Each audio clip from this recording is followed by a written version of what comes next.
Mina, how do you handle bleeders in your PPC? So by definition, bleeders are keywords that are, bleeding you dry, and they're spending a lot of money and they're not generating sales. So, when I jump into my bulk sheets and I look at these keywords that are spending money and not getting me sales, or have, very high ACOSs, as long as we can control them, so as long as they're not like keywords that are found inside a broad or a phrase keyword or something that's found inside an auto campaign, I very simply lower the bid. I don't negative them, because if I can keep lowering the bid, it's either going to become profitable or it's just not going to get any impressions. And then remember, if you watch the last video, we talked that anything less than 300 impressions, we're increasing the bids. So if you find a bad keyword, you're lowering, and now it's not getting impressions. Now you're increasing, and now it gets another chance. And it keeps going through the cycle of, you're not doing well, go to the bottom. Okay, you're not getting enough impressions, go to the top and give you another chance.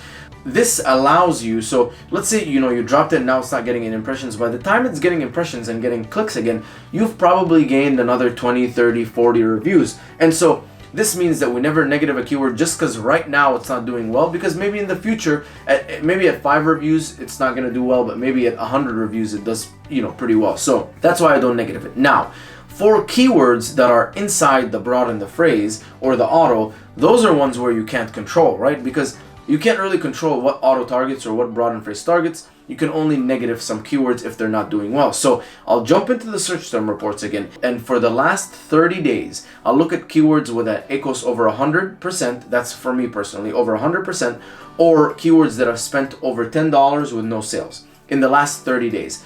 If that's what they've done, I will negative those, because I don't want them to bring the entire broad keywords performance down just because they're not performing well. And so that's what I'll do to kind of clean that up. And again, every probably 120 or 180 days, I'll delete all of the negatives and I'll start fresh. And very, very quickly, within 30 days, anything that was a negative in the past that came back and did not perform well again, we'll go back into the negatives. And so, this allows me to continuously test keywords, because like I said, maybe right now it's not doing well, but I went from 85 reviews to 150 or 180 reviews, and at 180 reviews now I'm doing pretty well. So it gives keywords a chance and never negatives them unfairly.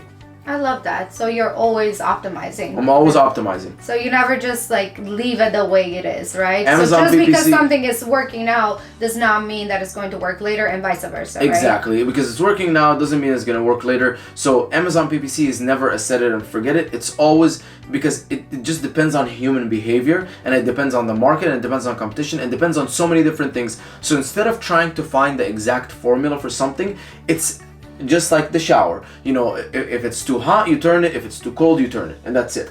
Love it. Thank you so much. Awesome.